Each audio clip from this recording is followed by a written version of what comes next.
Hello there and welcome to the Bearded Peacock. It's my channel where we talk all things Leeds United, and tonight I've got a very special guest with me. It's return of Opposition View for the season. Not done one for a couple of years, so I thought I'd reach out to Si of Cardiff City World, the Ace Podcast Nation.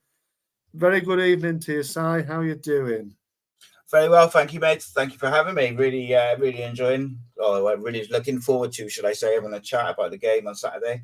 Although football's been quite painful for Cardiff fans so far. Yeah, of course, mate. We'll talk about it in this little chat here. So before we get going, Si, I'd just like for you to just give the audience a little bit of a rundown of your podcast and what you guys do over there on the Ace Podcast Nation. Yeah, so I mean, Ace Podcast Nation has been going a few years now, and we effectively a YouTube channel and podcast which does a range of different podcasts. We do some life story stuff, we do some mental health and sports series, Rodri gigs on football every week as well. Just got a range of different podcast series, bit for everyone really. And then that kind of grew. So we've got a bit of a space that we use to do some in-person stuff and some filming of other stuff. And we also do some live events, the most recent one with new Wales manager Craig Bellamy. And then I realised sort of probably about a year ago, but 8 months ago, or 7 months ago, I realised that Cardiff City, capital of Wales, didn't have a fan channel. So Ace Podcast Nation kind of made a separate channel and an offshoot or a sister channel, I guess, where we're sort of slowly building a fan channel, but it's been good. It's we've got a few people on board, we've got a good little team there, and whilst it's in its early days, only 6 months old, it's going well, mate. Good. A bit better. Dare I say it's going a bit better than the team at the moment, perhaps. Oh, God, yeah. Well, that's not difficult. Maybe not. Maybe not. But there you go. So check it out, everybody. I'll leave the links in the description and everything, and everything like that. So go check them out. It's all good stuff. So Si, obviously, we've got to start where else to start, but with the sad passing, of course, of Mr. Sol Bamba, who of course passed away, didn't he, a couple of weeks ago now, end of August, at the age of 39. Awful news, awful. But I just wanted to get he was a big legend with Cardiff, wasn't he? So I know you've been involved in some tributes going on this weekend. So I just want to ask you, Si, of any sort of personal memories or any thoughts you have on Sol and what the tribute is planned for Saturday's game, mate.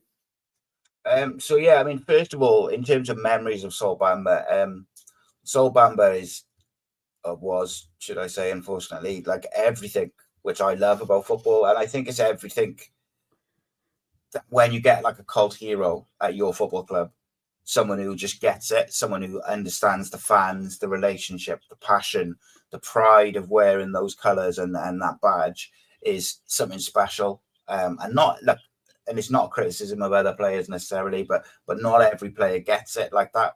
You know, there's just some players, for whatever reason, have that special connection with the fans. And Sol Bamba, from the minute he rocked up at the Cardiff City Stadium, he just got it. And every single game, no matter what type of form he was in, you know, whatever was going on away from football, his football was absolutely 100% commitment. Always gave his all for the club, for the badge, for the fans, and he gave us some real special moments. And it's an incredibly sad situation. You know, he's so young.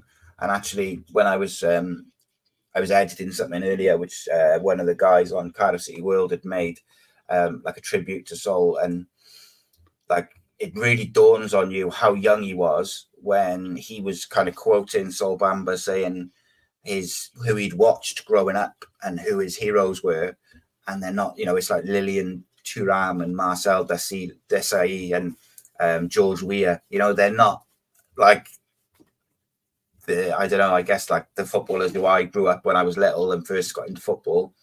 You're talking a long time before that sort of thing. So that really hit me today, just how young he was. Special player, special man as well. More importantly, like an absolute phenomenal human being. I was lucky enough only spoken to him a couple of times, but I do know a few people who know him very, very well, and it's hit him hard. It's hit the club hard. People behind the scenes, people who are working at the club. I know it's been a very, very difficult time. In terms of the tribute, I've been part of the focus group, which has been working with the football club, the supporters club, like basically all the official branches, the disabled supporters and everything. Everyone's come together. We raised I think it was about £5,000 in total, through a GoFundMe, which was for a giant banner flag, which is going to be going in the Canton end, behind the goal, which will be displayed before the game, before being moved to a different part of the stadium. They're doing a question and answer evening on Friday evening, which Chloe Bamber, Sol's wife, will also attend, as well as a few of his ex-teammates, with all the money raised from tickets sold going to the lymphoma charity, which they've chosen. The players will have special T-shirts made, as you'd expect with them. I believe it's going to be the number 14, due to the fact that was the shirt that Sol wore for us predominantly. And also then in the 14th minute of the game, there will be a picture shown on the screen, which will also be a minute's applause by both sets of fans, I would hope, and I expect as well. It's normally, in these situations, it's normally a real good reception, isn't it? And then there's also some, I think another flag is being displayed, and there's a few other things. I think there'll probably be some people with buckets collecting money for the lymphoma charity. There'll also be QR codes in the programs and on social media platforms, which will also promote the fan-led campaign to raise money. And Cardiff City fans have been encouraged to wear blue for Bamba, and basically to try and get the stadium a sea of blue, to and have that colour as a tribute to a great man. And lastly, I would just say, the reception which I've had from Leeds fans, a few of them have contacted me, through the podcast or privately, whether it's to donate to the GoFundMe or to, just sort of wish condolences and things like that. It's one thing. Unfortunately, these sad events, they bring football fans together, and you really do see that. Look, Cardiff and Leeds as football clubs hate each other. There's a big rivalry there. It is no love lost. But when you lose, it's we're all human, and we all, as much as we treat it like life and death, ultimately it's not. And then these types of things do bring football fans together as a whole. But sorry, mate, I just just kind of went off. No, sir. No, I wanted that. You know what I mean? I want as much information as you can. Sounds like a really, fitting tribute to him. Lots going on, and I didn't realize how quite well you might have known him, actually. So it was, it's good that you could, give a good expectation of what's going to happen, because Leeds fans, he played for us for obviously not as long as he played for you. He was a big legend for you guys. Obviously got you into the Premier League. He was a big part of that Premier League side as well, wasn't he? And but he's fondly remembered at Leeds. He was great. He was a really, like you said, a great man, but also a great defender. He really put his sort of heart and everything on the line for the club, even at a time where it was probably difficult to do. He spoke out against the ownership at the time side, which was really, really poor at the time. Solino era, not good, but he was a real shining light in that team, and he will be fondly remembered. They will receive him very well in the away end, I'm sure. Maybe they might even wear blue as well. Obviously, blue is a colour of Leeds as well. So that would be, and like you said, regardless of football, loyalties, you put aside everything. He was a great bloke by all accounts, and he will be missed by a lot of people. And obviously, it's great that his wife can be involved as well. It must be horrible for her and his children as well. So, thoughts with them. at this time. But we move quickly on side to, unfortunately for you again, to matters on the pitch of the current team. And what have you made? The transfer window not long since finished. What have you made of the recruitment of this summer for Cardiff? And of course, what are the expectations? Because you finished mid-table, didn't you, last season? What are the expectations for you going forward to this season? Yeah, it's an interesting one because going into the season, there was a lot of positivity with the Cardiff City fans. It felt like the transfer window had been a lot more organised, and kind of we'd addressed issues which we clearly needed to address. We needed a striker. We desperately needed like a young number 8, and we addressed those issues, and we brought in some real quality players. A couple of players who are probably too good for the Championship ultimately, but what we saw in pre-season was one of the complaints of fans last year and media in Cardiff was the kind of style of play was very defensive, very sort of organised and structured, but there wasn't much creativity and there wasn't much attacking play, should we say. But we were led to believe by comments from the manager and the club that would be changed this year, because obviously last year we had a transfer embargo. So Errol Bullock came in, the club was a bit of a mess, the squad was a bit of a mess. He had to predominantly deal with, free transfers and loans, which is difficult because those players are not, they might be committed, but ultimately they're going to be leaving at the end of the season, a lot of them. So it is difficult to build.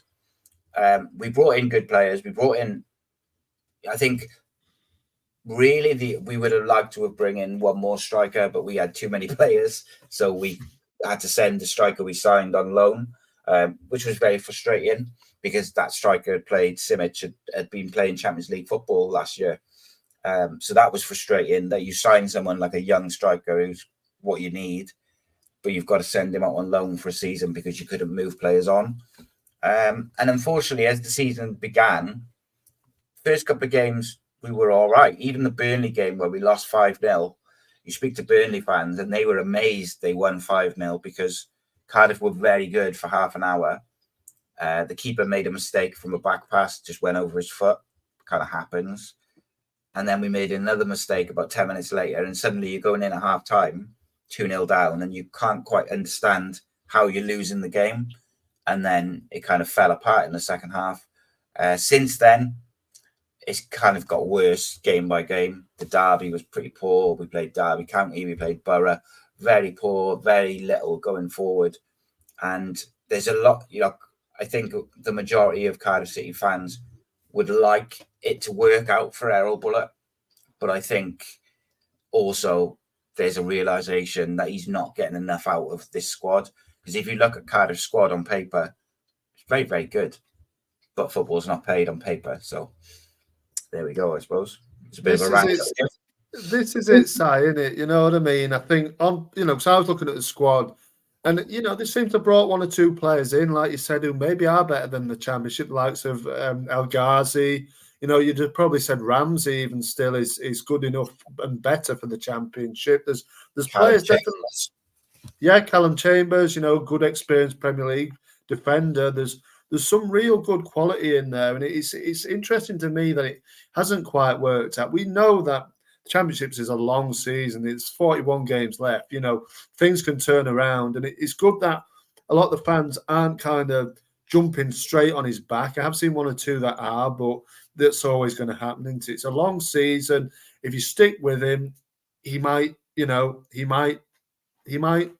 come good. You know what I mean? He might do well enough for you to do, but only one goal as well, this season, isn't it, off the 5 games? But there's one shining light. At least you didn't lose that Derby game. That was the one you scored that goal in, of course. And Callum Robinson, isn't it? He's he can be a decent player at this level as well, can't he? So yeah, he had a few issues last year. He fell out with the manager, and there was I don't think anybody expected to see him in a blue shirt this year because of those issues. But towards the end of the last season, he went away and got himself fit, did a training camp on his own in the summer, and he was scoring. I think he scored 5 goals off the top of my head in pre-season.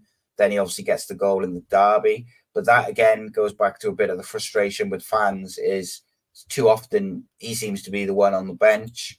And some of these players who have looked pretty good for us in an attacking sense seem to quite often be left on the bench. And I think that's where you get that frustration from the fans. Because, all managers have their kind of favourites, the people they rely on. But I think when things aren't going well, that's when fans want you to look at the whole squad and they want you to have a look at some of the other players. And I think that's probably where the frustration is. And look, to be sort of crystal clear, I think most fans would like it to work for Errol Bullitt. But I think there's a large contingent now who have kind of accepted that it's not going to work. And a lot of fans, myself included, I got to be honest, I thought he was going to be gone after the Borough game. After the Derby County game, sorry.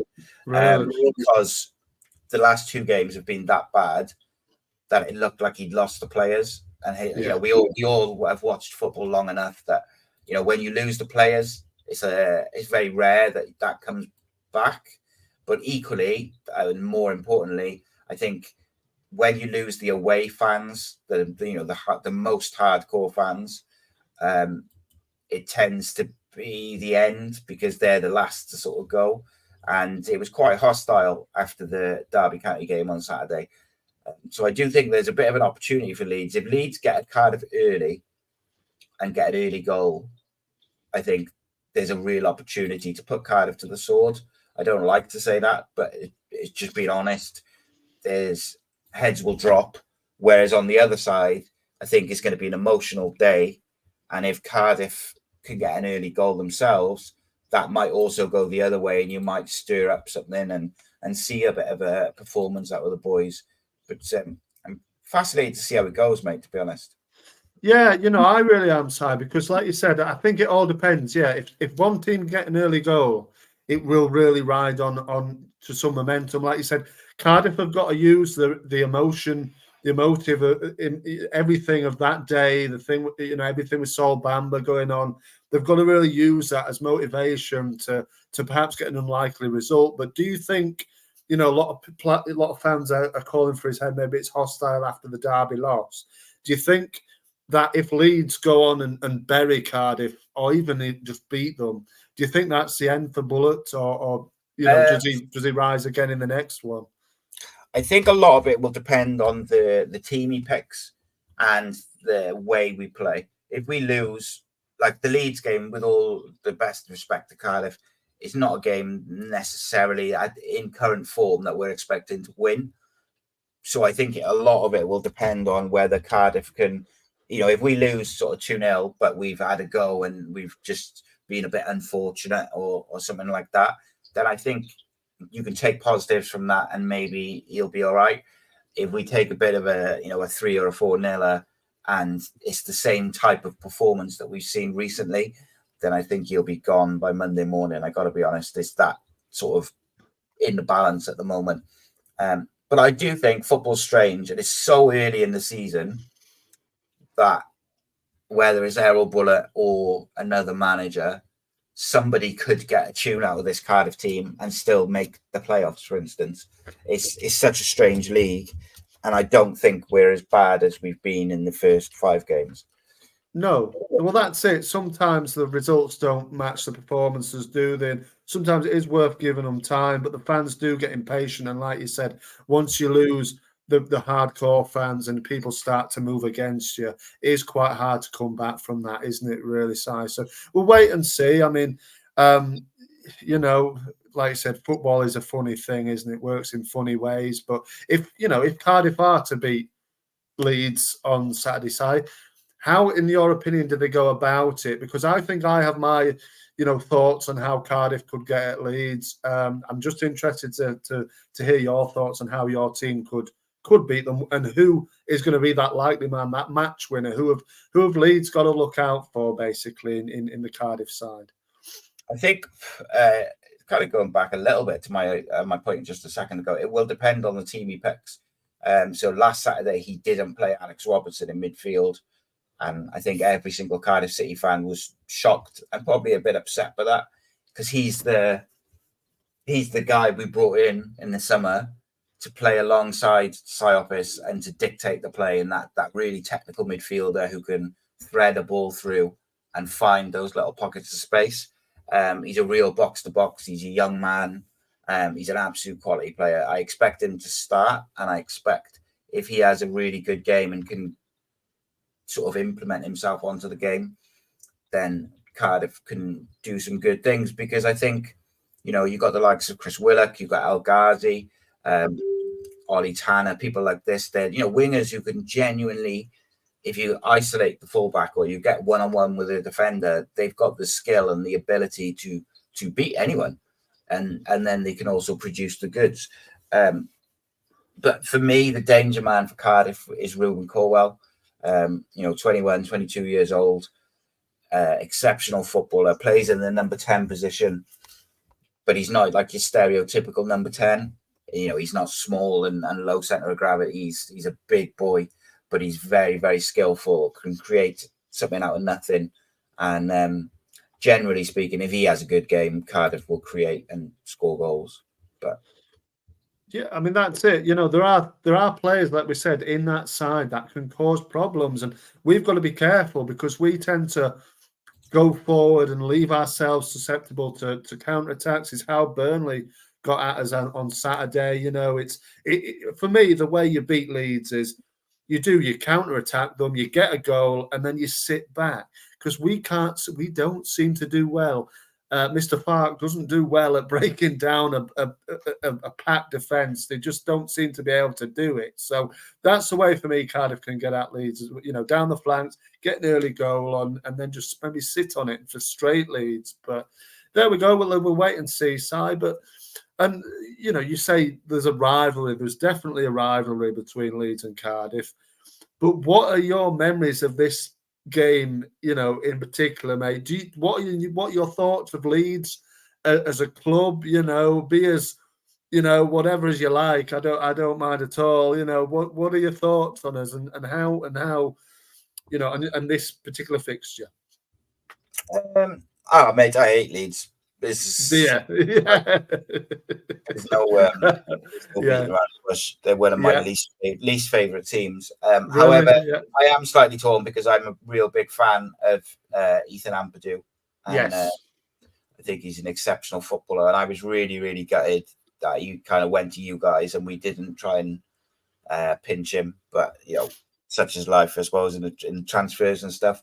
But it's one of those things. Cardiff Leeds, it's just it's a historic rivalry which goes back, over the years, many back and forths. My first real experience of it was the FA Cup game at Ninian Park, and it's still one of my favorite games of football to attend in person. It was just the atmosphere, the players on show, everything. And I've been lucky enough that a lot of the players who played in that game for Cardiff are now quite close friends. So it's been a bit of a full circle thing for me. But as a fan, that was just such a special day. And I haven't experienced something quite like that since. There's been different moments, like when we got promoted in Cardiff at the Millennium Stadium was a real special one, where I was singing songs until 4 a.m. and stuff like that. But so you should. That Leeds game was just a whole different kettle of fish, just hostile, passionate. It was special. And obviously you were top of the Premier League at the time, and we were not. And as Rio Ferdinand said, it was more hostile than Istanbul. So, well, there you go. That's what it is. It was a proper FA Cup tie, wasn't it? You know what I mean? And to be honest, Cardiff have become a little bit of a bogey team since that game, haven't they, for Leeds? I think over recent times, we sort of wrestled something back, and we don't seem as intimidated going down to Cardiff as we have done in the past. Obviously, last season was a comfortable win. I think we've won 3 out of the last 5 league meetings down in Cardiff. So we're starting to wrestle that back a bit, but I'm not surprised. You know what I mean? I'm not surprised you dislike. I'm sure, Si, you'll be giving Leeds fans a little bit of jip on Saturday, won't you, as well? Yeah, and all the sweeter if you win, but we'll wait and see. You know, we'll wait and see. But finally, Si, and it's been great to have you on, and you've made some really good points, mate. But you know, a lot of people, obviously, it's down to Wales. It's a long way for Leeds fans to go. Leeds fans based in Leeds and the Yorkshire region. And some might be making a weekend of it. Some might even be making a long weekend of it down in Cardiff. I just want to ask you, just as a sort of signing off, so are you from Cardiff yourself? Oh, yeah. I thought you must be. Cardiff, yeah, I thought you must be. So you're a good man to ask then for my question here. If basically, if there is one thing that Leeds fans should visit, obviously go to the game, maybe on a Sunday after they've had a few drinks, they're waking up thinking, what should we do? What's the one thing that they should go and visit in Cardiff, in your opinion? I mean, it just depends what you want, doesn't it? Like, yeah, of course. If you had a few beers and you want like cheesy pop and all that sort of stuff, Pop World in St. Mary Street is always a good time. If you like the pop music and the kind of old style, you know, 90s, 80s pop music. If you like proper, like good guitar music and stuff, you've got Clubby Vorbach, which is more like sort of indie music and rock music. My personal favorite is the Glee Club down in Cardiff Bay for comedy and stuff like that. Some real good comedians at the moment, just doing the circuit and stuff like that. And in fact, Cardiff's own Leroy Brito, I attended his stand-up special taping last night for the BBC, which was real good. So he's a Cardiff boy, so that was cool as well. What else is there? Clubby Vorbach, Pop World. I think it's mate. I'm old, so I don't go out. So what are the nice like monuments though? You know what I mean? Is there any like nice things that, you know, like not potentially, well, anything really, parties, or you know, say you're a little bit older, maybe, you know, you want to take, or you've gone down with a family, maybe, like, you know, nice day on a Sunday after the game. Cardiff Bay is the one. Oh, lovely. Like, there's loads to do down Cardiff Bay. There's shops, there's food, loads of really nice restaurants. There's lots of like you know, like Technoquest and lots of different things to do with kids if you've got kids. If you wanted to venture sort of outside of the city centre a little bit, obviously Cardiff Bay is just outside the city centre, and then you've got things like St. Fagan's Museum and a few different places like that. What else you got? There's a museum just on the edge of the city centre as well. There's Cardiff Castle, always a good time. There's like Cardiff is like a hub of stuff. There's a lot to do there.